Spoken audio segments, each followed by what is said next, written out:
Hello guys, welcome back. Going to show here how you actually start to branch in Figma. So to branch something in Figma is really to be like to make a side of rectangles and circles and shapes, and it's really to be connected to each other. These shapes is connected to each other with a line or with a thing that is really like brainstorming.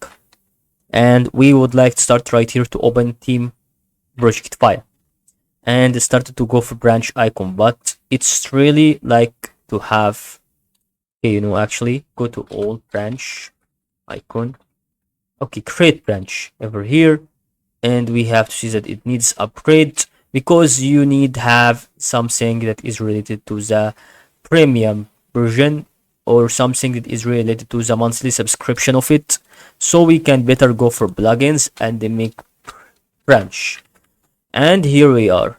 We can start to go to branch things, and that is all about, guys, to see how this works.